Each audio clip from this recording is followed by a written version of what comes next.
Assalamualaikum warahmatullahi wabarakatuh. Kami dari kelompok 6 yang beranggotakan M. Fahrul Rozi dan Rahmadina. Jadi kami akan membahas tentang masa 3 kerajaan besar.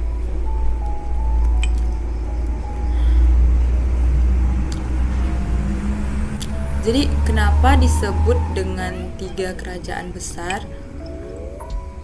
Jadi yang melatar belakangi 3 kerajaan besar ini tercipta tuh yang pertama jatuhnya Khilafah Abbasiyah yang berpusat di Baghdad oleh serangan kerajaan Mongol pada tahun 1258 Masehi.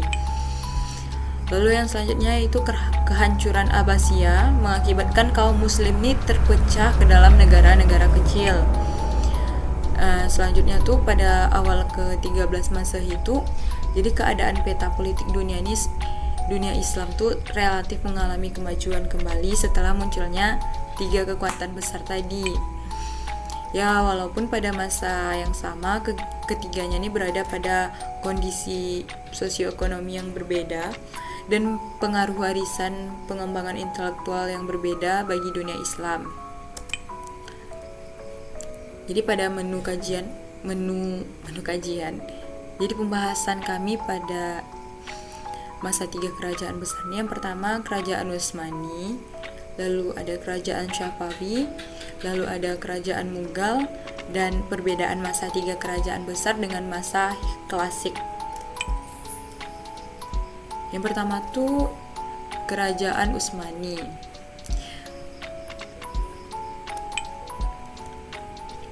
Jadi asal-usul dari kerajaan Utsmani itu tersendiri tuh berasal dari suku pengembara di Turki, namanya suku pengembara Koyik Oghuz.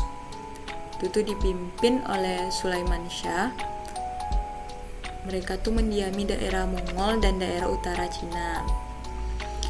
Jadi pada saat itu tuh Sulaiman Shah ini mengajak anggota sukunya tuh untuk menghindari serbuan bangsa Mongol yang menyerang dunia Islam. Jadi pada saat itu tuh berada di bawah kekuasaan dinasti Khawarizmi Shah pada tahun 1219 hingga 1220. Jadi Sulaiman dan anggota sukunya ini lari ke arah barat dan meminta perlindungan kepada Jalaluddin, yaitu pemimpin terakhir dinasti Khawarizmi Shah di Transoksiana. Jadi Jalaluddin ini menyuruh Sulaiman ini pergi ke arah barat atau Asia Kecil. Kemudian mereka menetap di sana dan bangsa Mongol ini menyerang lagi hingga mereka pindah ke Syam. Jadi dalam usaha pindah ke Syam ini tiba-tiba terjadi kecelakaan. Pemimpin orang-orang Turki itu mengalami kecelakaan dan hanyut di Sungai Efrat yang tiba-tiba pasang karena banjir besar pada tahun 1228. Jadi akhirnya mereka nih terbagi menjadi 2 kelompok. Yang pertama tuh kelompok yang ingin pulang ke daerah asalnya, dan yang kedua tuh meneruskan perjalanannya ke Asia Kecil. Jadi kelompok kedua nih yang mau meneruskan perjalanannya ke Asia Kecil nih berjumlah 400 keluarga yang dipimpin oleh Ertogol bin Sulaiman. Jadi mereka ini menghambakan dirinya pada Sultan Alauddin dari dinasti Saljuk yang pemerintahannya tuh berpusat di Konya, Anatolia, dan Asia Kecil.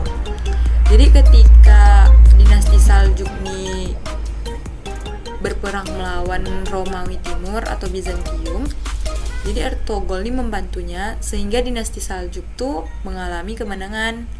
Jadi Sultan Alauddin ini merasa senang dan memberikan wilayah kekuasaan yang berbatasan dengan Bizantium, dan mereka menjadikan Shukut sebagai pusat pemerintahannya. Jadi pada tahun 1289 tuh Ertogol tuh meninggal dan meninggalkan seorang putra yaitu bernama Utsman.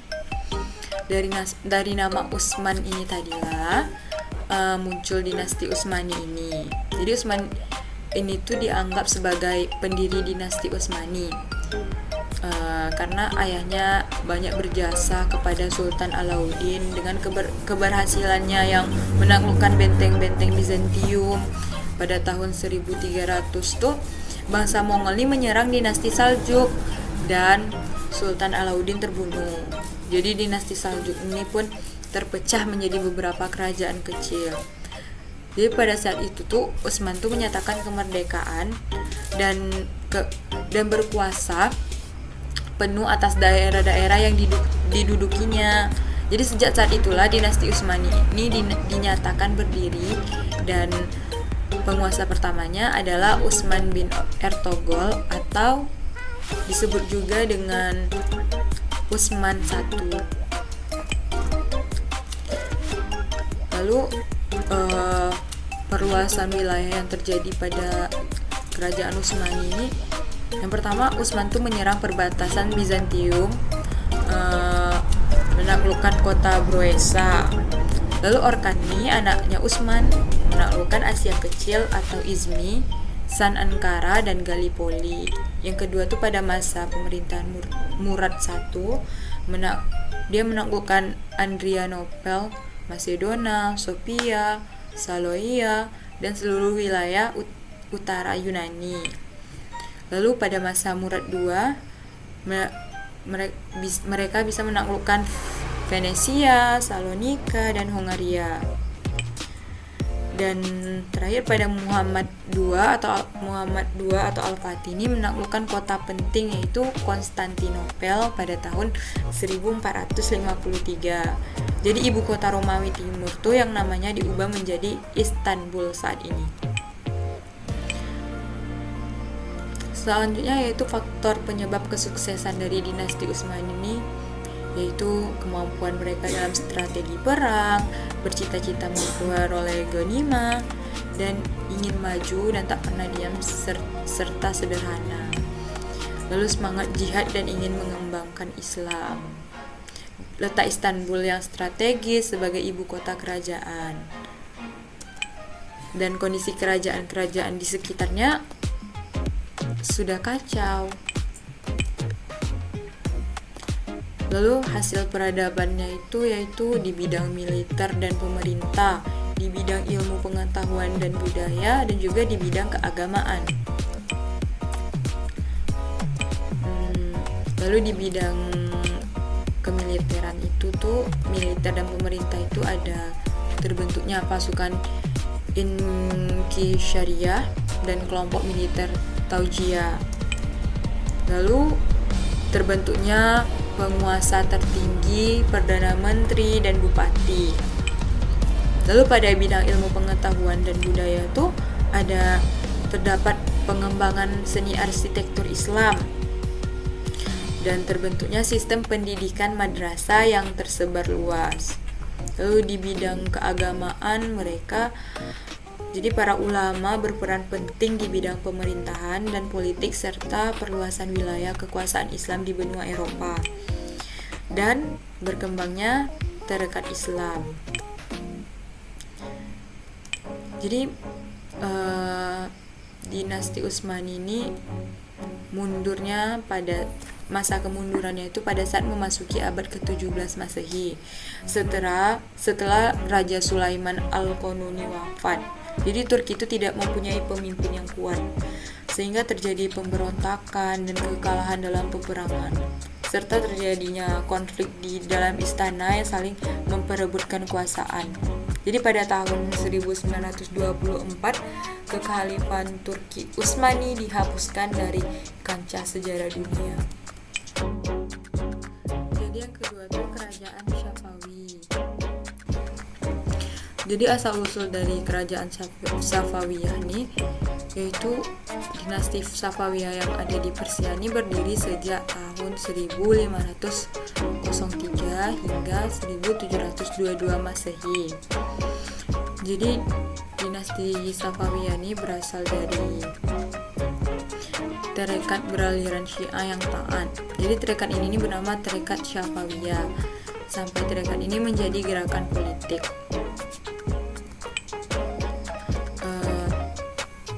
Lalu Ismail Ibnu Haidar adalah Khalifah dinasti Safawi dan Syiah sebagai mazhab resmi negara. Itu terjadinya perang berkepanjangan dengan Turki Utsmani sehingga menghasilkan perjanjian. Dan kepemimpinan Abbas I berjanji kepada Turki Utsmani tidak akan menghina lagi Khalifah pertama dalam khutbah Jumatnya.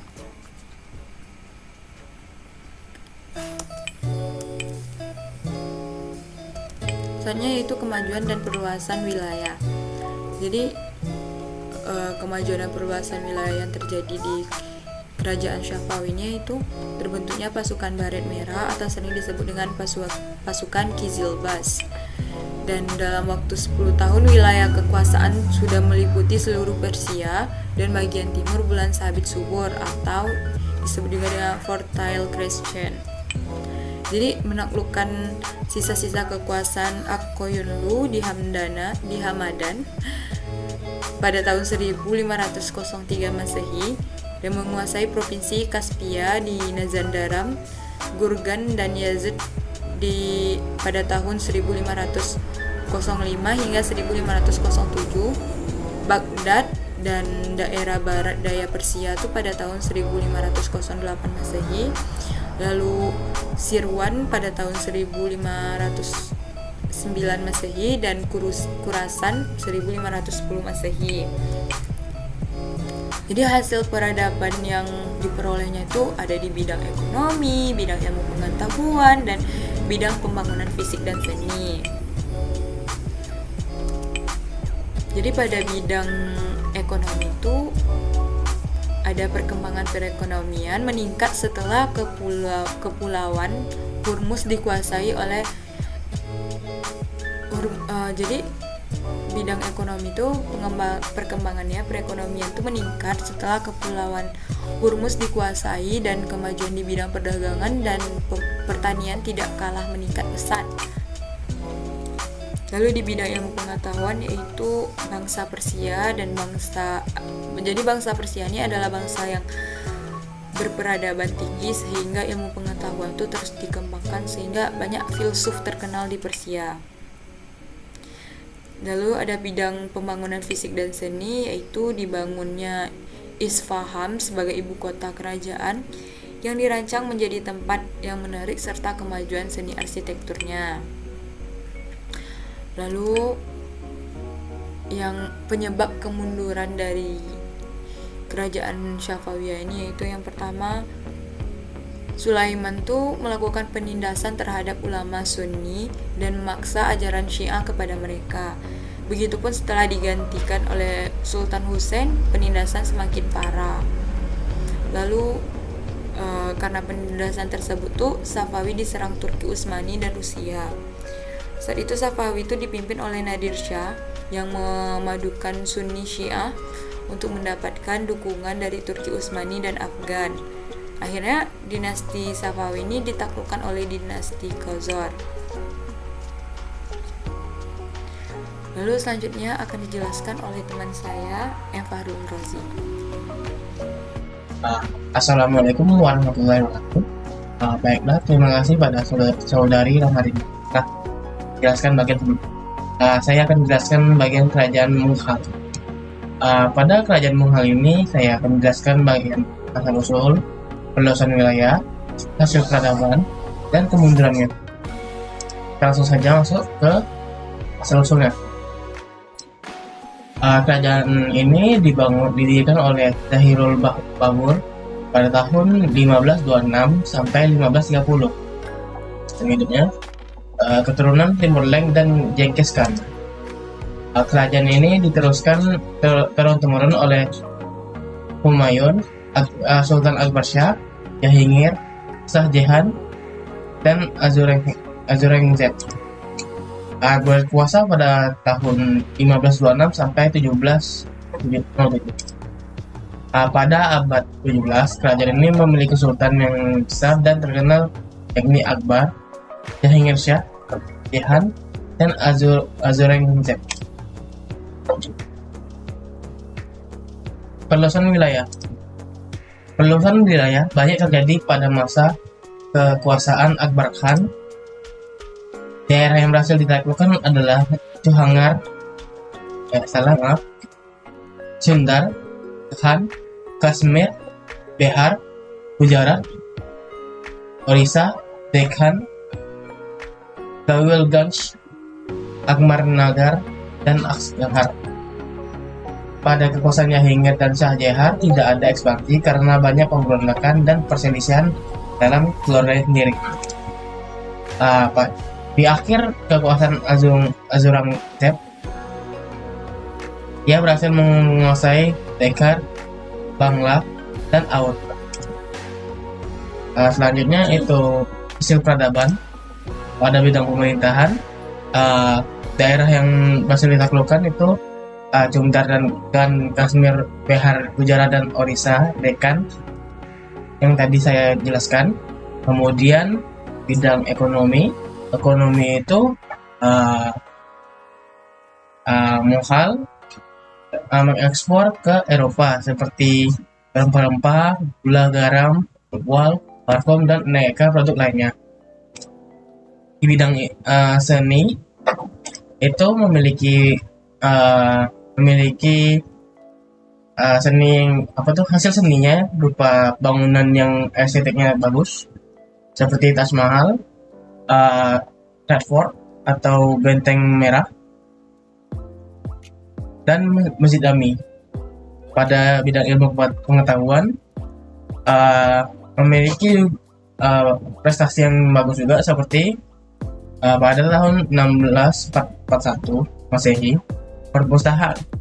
perpustakaan di Accra telah memiliki koleksi buku sebanyak 24.000. Baiklah, kita masuk ke kemundurannya. Penyebab kemundurannya itu para pelanjut Aurangzeb tidak dapat mempertahankan kekuasaan yang telah dibina sultan-sultan sebelumnya. Kekuasaan politik mulai merosot dan kekuasaan pusat menjadi ajang rebutan, dan adanya gerakan separatis di tengah. Kerajaan Mughal dikuasai oleh EIC. Bahadur Shah, Raja Mughal, terakhir diusir dari istana pada tahun 1858. Dan berakhirlah dinasti Mughal di India. Langsung ke faktor-faktor yang menyebabkan dinasti Mughal dan mundur dan hancur. Menurut buku sumber kita, yaitu Badriyatin, terjadi stagnasi dalam binaan kekuasaan militer. Kedua, kemerosotan moral dan hidup mewah kalangan elit politik. Ketiga, pendekatan Aurangzeb terlampau kasar dalam melaksanakan ide-ide puritan dan kecenderungan asketisnya. Semua pewaris tahta dan kerajaan pada paruh terakhir adalah orang lemah dalam bidang kepemimpinan. Karena kepemimpinannya rendah, makanya banyak terjadi pemberontakan. Oke, kita lanjut ya ke batas selanjutnya. Perbedaan masa tiga kerajaan besar dengan masa klasik sebelum. Yang pertama, metode berpikir dalam bidang teologi berkembang. Kedua, sarana untuk pengembangan ilmu pengetahuan banyak hancur dikarenakan serangan prajurit Mongol sebelumnya. Kekuasaan Islam pada masa ini dipegang oleh bangsa Turki dan bangsa Mongol. Sebelumnya kan Mesir. Pada masa klasik, kebebasan berpikir berkembang dengan masuknya pemikiran filsafat Yunani. Namun semenjak Al-Ghazali melontarkan kritik terhadap pemikiran filsafat pada bukunya. Al-Ghazali bukan saja menyerang pemikiran filsafat, tapi menghidupkan juga ajaran tasawuf dalam Islam pada masanya. Kemudian pusat kekuasaan Islam masa ini tidak dipegang oleh Arab dan tidak pula dipegang oleh Persar. Oke. Sudah tutup. Sekian dari kami. Jika ada salah kata atau salah bahasa atau salah ngomong, kami mohon maaf. Wabillahi taufiq wal hidayah. Assalamualaikum warahmatullahi wabarakatuh.